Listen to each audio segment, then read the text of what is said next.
2025년 3월 27일 목요일 매일 말씀을 함께 합니다. 하나님께서 오늘 우리에게 주시는 말씀은 마태복음 3장 7절로 17절 말씀입니다.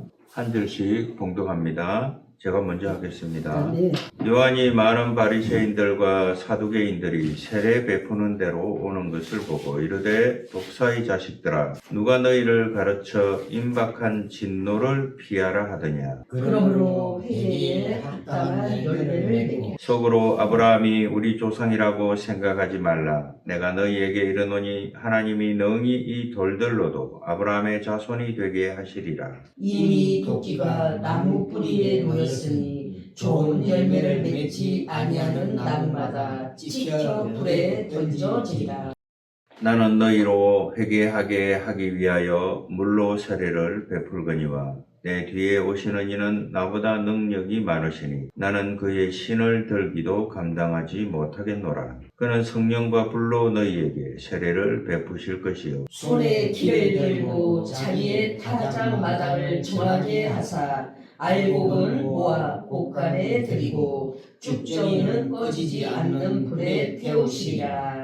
이때에 예수께서 갈릴리로부터 요단강에 이르러 요한에게 세례를 받으려 하시니 요한이 말려 이르되 내가 당신에게서 세례를 받아야 할 터인데 당신이 내게로 오시나이까? 예수께서 대답하여 이르시되 이제 허락하라. 우리가 이와 같이 하여 모든 의를 이루는 것이 합당하니라 하시니 이에 요한이 허락하는지라. 예수께서 세례를 받으시고 곧 물에서 올라오실새 하늘이 열리고 하나님의 성령이 비둘기 같이 내려 자기 위에 임하심을 보시더니 하늘로부터 소리가 있어 말씀하시되 이는 내 사랑하는 아들이요 내 기뻐하는 자라 하시니라. 아멘.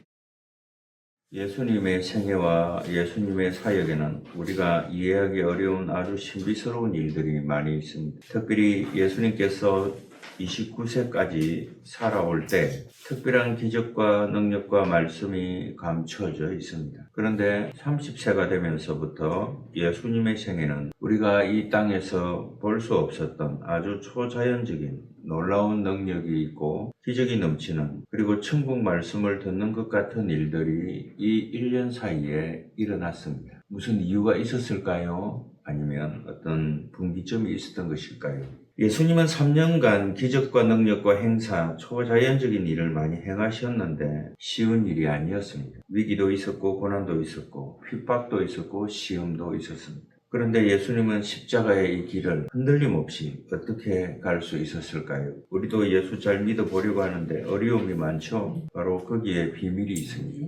그 비밀이 바로 성령이 만지시는 겁니다. 또 한 가지 십자가는 사실 마음만 먹으면 누구든지 질 수 있죠. 죄인이 십자가를 지는 것이고 원래는 죄 없는 사람도 십자가는 질 수 있습니다. 지려고만 마음 먹으면 됩니다. 그러나 부활은 할 수가 없습니다. 십자가까지 사람들이 다 이해는 합니다. 그러나 부활은 이 지구 역사상 오직 한 분, 예수 그리스도뿐입니다. 그러면 이 십자가와 부활 사이에 어떤 비밀이 있는 것일까요? 2000년 전 예수 그리스도께서 십자가에 못 박혀 죽으셨는데 2000년이 지난 지금에도 우리 마음속에 예수님이 살아 계십니다. 신비스러운 일이죠. 어떻게 2000년이 지난 지금에도 동일하게 능력과 기적과 감동과 같은 일들이 계속 일어나는 것일까요? 그 비밀이 바로 성령의 만지심입니다. 이 비밀들을 풀기 위해서는 예수님의 생애와 사역에 7번의 놀라운 비밀들이 있었습니다. 이 비밀들이 바로 만지심입니다. 오늘 이 설교를 통해서 예수님께서 어떻게 성천하실 때까지 이 놀라운 사역의 비밀들을 우리가 알 수 있을까 하는 것을 통해서 오늘 우리 교회가 또 여러분이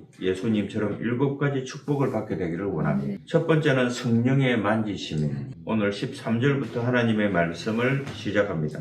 마태복음 3장 13절입니다. 이때에 예수께서 갈릴리로부터 요단강에 이르러 요한에게 세례를 받으려 하시니 아멘. 예수님의 공생애는 놀랍게 세례 요한을 찾아가는 것으로 시작합니다. 여기에 여러 가지 놀라운 면이 있습니다. 첫째, 세례 요한은 예수 그리스도를 증언하기 위해 온 사람입니다. 예수님이 이 세상에 메시아로 올 때 그 길을 곱게 하기 위하여 광야에 외치는 사람의 소리로 있었다는 것입니다. 세례 요한은 스스로 말합니다. 나는 예수님의 신을 들기도 감당할 수 없는 자. 나는 물로 세례를 주지만 그분은 불로 세례를 주는 분이라고 한 사람이 세례 요한입니다. 신을 들기도 감당할 수 없다는 말은 예수님을 지극히 존중하는 마음에서 나오는 겁니다. 경외하는 마음에서 나오는 겁니다. 그 사람을 존경하고 그 사람을 좋아하게 되면 그 사람의 모든 것이 다 귀합니다. 또 존경하게 됩니다.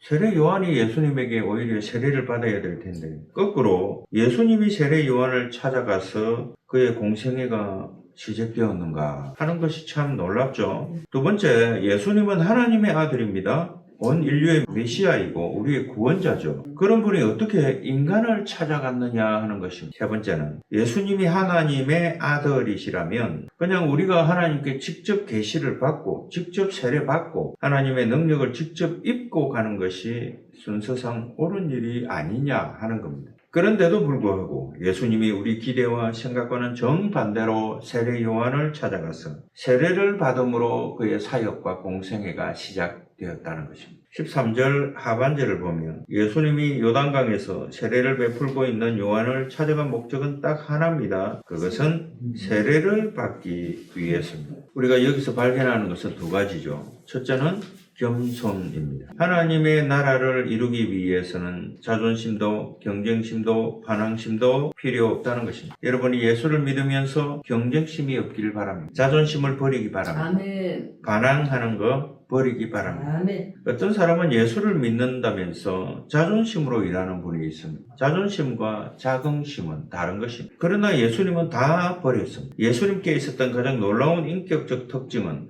겸손입니다. 하나님의 아들도 자기를 버리고 자기 체면 생각하지 않고 세례 요한에게 가서 세례를 받았습니다. 나이가 어리면 어떻고 신분이 낮으면 어떻습니까? 우리가 하나님의 나라를 이루기 위해서는 이 모든 것을 접고 겸손하게 사람을 만나고 사람을 섬기고 사람을 위해서 일할 때 하나님의 기적들은 나타납니다. 세례 요한을 찾아가신 예수님의 겸손을 생각해 볼 수 있습니다. 또 한 가지, 세례를 받은 이 사실 속에 놀라운 것은 세례는 죄인이 받는데 죄를 짓지 않는 예수님이 세례를 받았다는 것입니다. 자기를 위해서 그랬습니까? 아닙니다. 여러분과 나를 위해서 세례를 받아야만 하는 존재, 그런 예수님이 대신에 먼저 모범을 보이셨다는 거죠. 이것이 예수님의 세례입니다. 십자가는 예수님이 지실 필요가 없었습니다. 왜 스스로 지셨습니까? 자신의 죄를 속죄함을 받기 위함이 아니라 여러분과 나와 모든 인류의 죄를 위하여 그분이 스스로 십자가를 지셨습니다. 마찬가지죠. 예수 그리스도에게서 두 가지 모습을 발견합니다. 첫째는 겸손,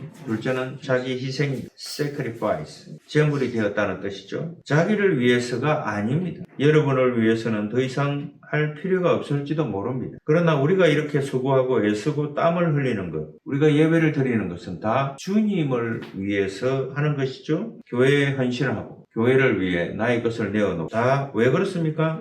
주님의 영광을 위해서. 복음 안에 돌아오지 않는 사람들, 성령 받지 않은 많은 사람들, 그런 사람들을 주님의 복음 안으로 우리가 부르기 위한 것이죠. 그리고 어떤 음식도 먹을 수 있습니다. 제사 드린 음식도 우리는 먹을 수 있어요. 그러나 내가 우상의 음식을 먹는 것을 보고 형제가 만약에 시험이 든다면 안 먹는 것입니다. 내가 술을 마실 수도 있어요. 담배 필 수도 있습니다. 그러나 만약에 교회 다니는 다른 형제가 내가 술 먹고 담배 피는 것을 보고 나 교회 안 다니란다. 뭐 집사가 술 먹고 담배 피는데 뭐 내가 뭐하러 교회 다니노? 만약에 그런다면 내가 술도 안 마시고 담배도 끊는다는 거예요. 다 할 수 있어요. 술 먹고 담배 필 수 있습니다. 저도 할 수 있어요. 그러나 덕을 위해서 안 한다는 거예요. 바로 이것이 예수님의 모습입니다. 예수님이 세례 요한에게 찾아왔을 때 충격받은 사람이 누굴까요? 바로 세례 요한입니다. 왜냐하면 세례 요한은 예수님을 위해서 존재하는 사람이고 예수님을 위해 그가 마당을 썰었고 예수님이 들어오시는 길을 높은 산은 낮게 만들고 낮은 골짜기는 높게 하는 것이 그의 사명인데 예수님이 세례를 자기에게 받으러 온다니 이게 말이나 되는 소리입니다. 충격을 받은 세례 요한의 마음을 여러분 이해할 수 있겠습니까? 마태복음 3장 14절 요한이 말려 이르되 내가 당신에게서 세례를 받아야 할 터인데 당신이 내게로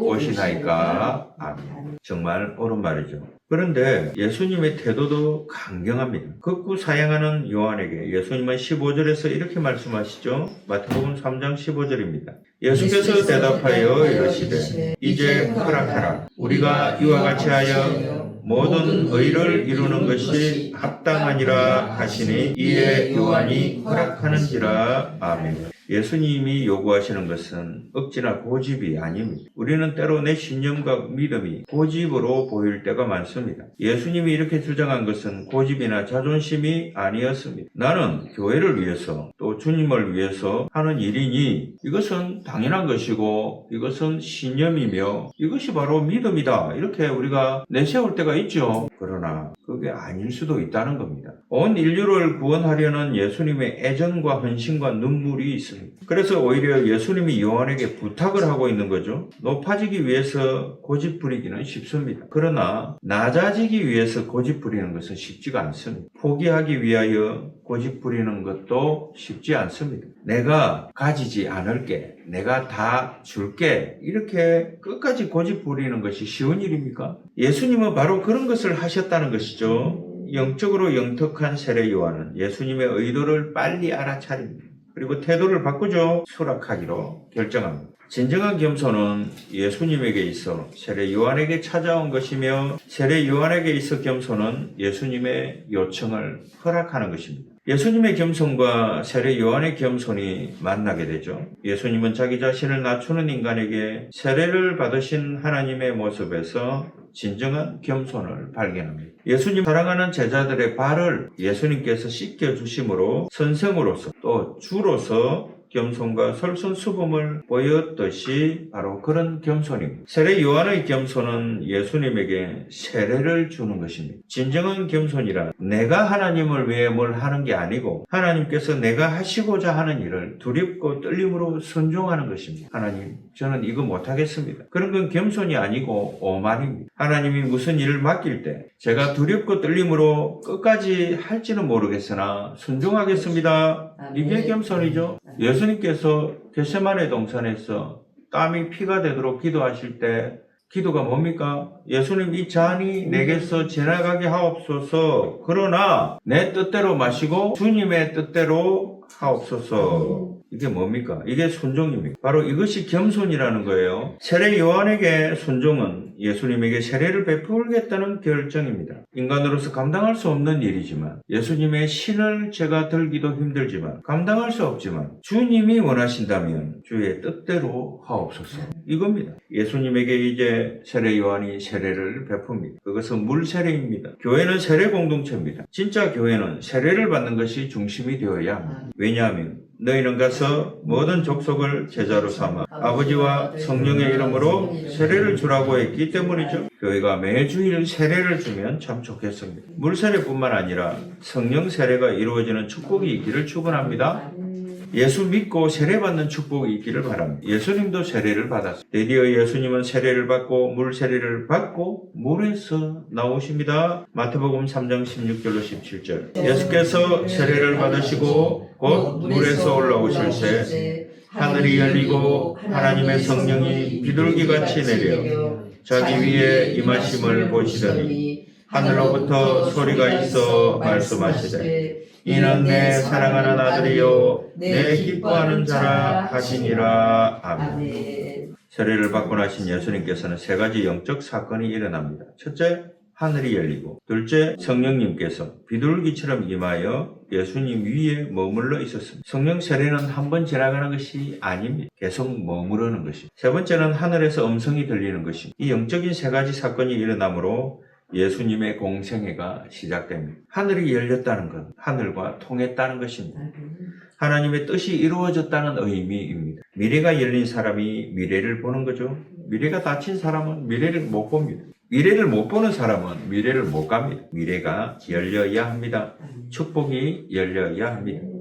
하늘이 열리고 땅이 열려야 합니다. 대로가 열려야 합니다. 예수님에게 일어난 영적인 첫째 사건은 하늘이 열렸다는 것입니다. 예수님의 공생애를 선언하는 말입니다. 무슨 일이든지 내가 결정하고 내가 시작했다고 다 되는 게 아닙니다. 하나님이 시작하고 하나님이 선포해야 합니다. 하나님의 뜻이 있어야 하고 하나님의 섭리가 있어야 하고 하나님의 허락이 있어야 합니다. 교회도 하나님의 허락이 있어야 합니다. 내 사역도 하나님의 허락이어야 합니다. 아멘. 하나님이 영광을 받으시는 그런 섭리여야 합니다. 이런 사람은 절대 흔들리지 않습니다. 죽음이 올지라도 흔들리지 않습니다. 일을 하다가 여러분 왜 자꾸 흔들릴까요? 왜 교회를 다니다가 안 다니다가 안 다니다가 갈까 말까 왜 그럴까요? 하나님의 생각이 아니라 내 생각이기 때문에 그렇습니다. 내 생각이 하나님의 생각하고 똑같을 거야 이렇게 착각하기 때문이죠. 성도님들에게 하나님이 열리기를 축원합니다. 아멘. 하늘이 열리기를 축원합니다. 아멘. 열렸습니다. 하늘이 어떻게 열립니까? 세례를 받을 때, 예수님을 영접할 때 열립니다. 세례를 받는다는 말은 예수님을 영접한다는 말입니다. 보혈의 피로 그 피가 씻김을, 그 죄가 씻김을 받는다는 뜻이죠. 에베소서에 보면 하나님의 선택을 받고 예수 그리스도의 구속, 그 죄사함을 받고 성령의 임함을 받는다라는 것입니다. 이것이 하늘에 속한 참된 축복이라고 하죠. 세상 사람이 주는 축복이 아니고 그리스도의 축복, 하나님이 주시는 축복, 거룩한 신령한 축복인 줄로 믿습니다. 하늘이 열리고 난 다음에 두 번째 영적 사건은 하나님의 성령이 하늘에서 비둘기처럼 예수님 머리 위에 임했다라고 하죠. 성령의 만지심입니다. 예수님의 생애와 사역에 있어 결정적인 사건이 바로 이것입니다. 하늘이 열려야 성령이 오십니다. 성령님이 오셔서 만지심이 있고 관통을 해야 그 다음에 다른 일이 일어납니다. 예수님은 성령으로 잉태하신 분이죠. 그럼에도 불구하고 29년 동안 있다가 이 요단강에서 세례를 받는 순간에 하늘이 열리고 하나님의 성령이 예수님을 관통하고 성령님이 임재했다는 말입니다. 이것은 마치 오순절날 다락방에서 사랑하는 제자들이 모여 열흘 동안 합심하여 기도하고 있었는데 오순절에 호련히 급하고 강한 바람 같은 소리가 집에 나타나기 시작했다는 것입니다. 불의 해같이 갈라지는 역사가 120명의 머리 위에 임하기 시작했습니다. 저희들은 성령이 말하게 함을 따라 다른 방향으로 말하기 시작합니다. 성령의 충만함이 시작된 것입니다. 이것은 마치 물이 차듯이 성령님께서 비어있는 내 영혼에 그 영이 충만하게 채워지기 시작한다는 뜻입니다. 성령님의 생기와 성령님의 능력과 기적과 역사와 말들이 내 머리부터 발끝까지 내 사고와 생각과 사상과 행동 속에 스펀지가 물을 빨아들이듯이 성령님이 들어오는 것입니다. 이것을 가리켜 예수님이 내 안에 들어온다라고 표현합니다. 영적인 사람은 다 안다고 그랬습니다. 어떤 영이, 어떤 말씀이, 어떤 인격이 내 몸 안으로 들어오기 때문에 나도 모르는 사이에 내가 변화가 일어나는 것입니다. 밖이 추워도 정지에다가 갈비 넣고 불을 떼면 방이 따뜻해집니까? 안 따뜻해집니까? 따뜻해지죠. 외롭던 내 영혼이 성령님이 오시면 풍성해지기 시작합니다. 아멘. 할렐루야. 자살만 꿈꾸고 이제 나는 죽을 일밖에 없고 내가 세상에서 품어야 하는 꿈은 이제 다 없고 나는 이제 겨우겨우 목숨만 부지하며 살아야 할 것이다 라는 생각을 하던 영혼이 희망이 생기고 긍정적인 사람이 되고 충만해지고 아이디어가 생기고 견딜 수가 없어지도록 행복해집니다. 그래서 어떻게 합니까? 가만히 있지를 못하고 뛰쳐나가는 것입니다. 다락방에 가만히 있지를 못합니다. 불바다처럼 다 튀어나가야 합니다. 성령이 임하면 그렇게 됩니다. 가만히 있을 수가 없어요. 예수님에게 그 시간에 바로 하늘문이 열리고 성령이 비둘기처럼 예수님의 머리 위에 임했을 때 예수님에게 성령의 만지심이 일어나듯이 바로 이 만지심이 일어나는 것입니다. 그 이후부터 예수님의 생애와 사역은 29세까지와는 전혀 다른 일이 일어납니다. 여러분의 신앙생활이 오늘부터 전혀 다른 사건이 일어나기를 바랍니다. 아멘. 예수님께서 마귀의 세력을 꺾고 질병을 고치고 자연을 정복하고 죽은 자를 살리고 더러운 귀신들을 쫓는 일이 이때부터 생깁니다. 그 전까지는 없었습니다. 나타나지 않았습니다. 이때부터 이런 일들이 일어나기 시작합니다. 예수님이 세리와 창녀들을 만나고 배고픈 군중들에게 먹을 것을 주고 옥에 갇힌 자, 가난한 자, 억압된 사람들의 마음을 읽고 그들의 친구가 되어 제자들의 발을 씻겨주시는 모습들이 바로 이때부터 나타나기 시작합니다. 천국의 말씀을 선포하시고 사랑과 용서를 선언하시고 하나님이 올 것이다, 하나님의 나라가 곧 임할 것이다 라고 말씀하시는 것이 바로 이때부터 나타나기 시작합니다. 예수님의 말씀에서, 예수님의 능력에서, 예수님의 사역에서 우리가 지금 보내고 있는 이 사순절을 통해서 부활절을 기다리는 모든 성도에게 성령이여 오시옵소서, 성령의 만지심이 임하게 하여 주옵소서. 우리가 이렇게 기도하는 것입니다. 사도행전 10장 38절 하나님이 나사렛 예수에게 성령과 능력을 기름 붓듯 하셨음에 그가 두루 다니시며 선한 일을 행하시고 마귀에게 눌린 모든 사람을 고치셨으니 이는 하나님이 함께 하셨음이라. 아멘. 누가 함께 했다고요? 하나님께서요. 지금까지는 내 이성과 내 경험과 내 의지로 옆에 교회가 있으니까 그냥 신앙생활을 했다면, 우리 부모님이 교회를 다녔으니까 그렇게 내가 그냥 따라다녔다면, 만약에 그랬다면 그런 신앙생활은 차를 타고 가는 게 아니고 차를 밀고 다니는 겁니다. 아무리 좋은 차도 타고 다녀야지. 그걸 밀고 다니면 얼마나 힘이 들까요? 그러니 남 따라서 신앙생활을 하면 힘이 든다, 이런 얘기입니다. 내 의지로 남한테 보이려고, 내가 한번 다니기 시작했으니까, 내가 한번 말은 뱉었으니까 아이고 한번 지켜볼란다, 우스운꼴 안 당하려면 내가 했던 말 내가 지켜야지. 이것은 내가 지키는 거예요. 그러나 그것은 차를 밀고 다니는 겁니다. 믿음이 있는 사람은 차 키를 가지고 차를 타고 시동을 걸고 달리는 것입니다.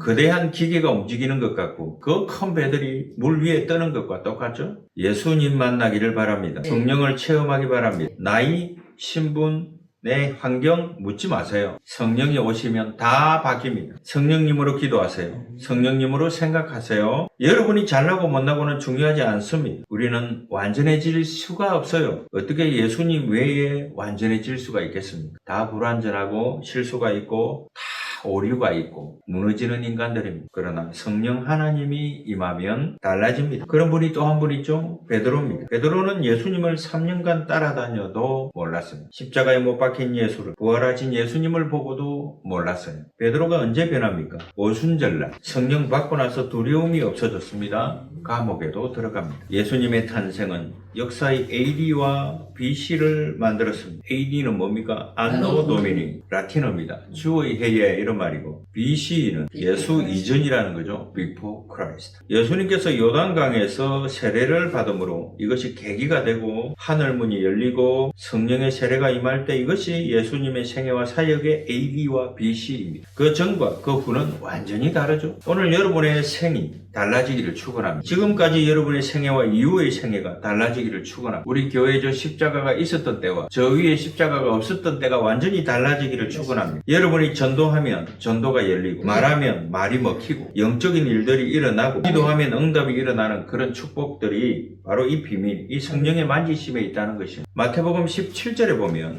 성령이 임한 후에 하늘에서 소리가 난다고 하죠. 이는 내 사랑하는 아들이요 내 기뻐하는 자라. 중요한 공식 하나가 있습니다. 하나님의 음성을 듣고 싶습니까? 성령 세례를 받으세요. 성령 세례 없이 들리는 하나님의 음성은 마귀의 목소리입니다. 자기의 목소리라는 거예요. 그러면 마귀가 누구라는 얘기? 나라는 얘기. 내가 마귀라는 거예요. 하나님의 음성은 성령 세례 후에 오는 것입니다. 하나님의 음성은 오늘 너는 동쪽으로 가라, 귀인을 만날 것이다, 이번 달에 물 조심해라, 이런 게 아니에요. 그런 거는 하나님의 음성 아닙니다. 주님, 내가 어느 대학 갈까요? 누구와 결혼을 할까요? 물론 그럴 수도 있습니다. 아나니아와 베드로를 보면 그런 것도 있어요. 그러나 하나님 음성의 핵심은 뭐냐? 너는 내 사랑하는 아들이요 내 기뻐하는 자라, 이것입니다. 내가 오늘 이 말씀만 들을 수 있다면 다른 음성은 필요 없습니다. 돈이, 건강이, 자녀가 다 의미 없어요. 이 말 한마디면 됩니다. 너는 내 사랑하는 아들이요 내 기뻐하는 자라는 하나님의 음성이 들리면 됩니다. 하나님은 여러분을 내 사랑하는 아들이요 하는 집마다 다 예뻐, 다 좋다는 겁니다. 이 말씀만 하나님으로부터 들을 수 있다면 뭐가 부족하겠습니까? 여러분, 성령의 만지심이 일어나기 바랍니다. 주여, 오늘 성령 세례가 일어나게 하시옵소서. 하늘의 문이 열리게 하옵소서. 이 민족의 하늘의 문이 열리게 하옵시고, 이 민족의 성령 세례가 일어나게 하옵소서. 저 하늘 문이 열려서 폭포수 같은 물이 쏟아져 지금 일어나는 산불이 다 꺼지게 하옵소서. 하나님께서 이렇게 말씀하십니다. 걱정하지 마라. 내가 이 나라를 지켜주마. 보호하마. 내가 이 나라를 사랑한다. 내가 호두 교회를 사랑한다. 여러분에게도 이 음성이 들리기를 바랍니다. 하늘의 문이 열리는 교회, 성령이 임하는 교회, 하나님의 음성을 듣는 교회, 성도들에게도 이런 축복이 있기를 바랍니다. 여러분의 인생에 하나님의 문이 열리기를 바랍니다. 하나님의 성령이 오늘 임하고 하나님의 음성을 듣고 이 험한 세상에서 승리하기를 축원합니다. 마지막으로 한 번 더 읽어볼까요? 너희가 세상에서 환난을 당하나 담대하라. 내가 세상을 이겨노라. 할렐루야. 아멘.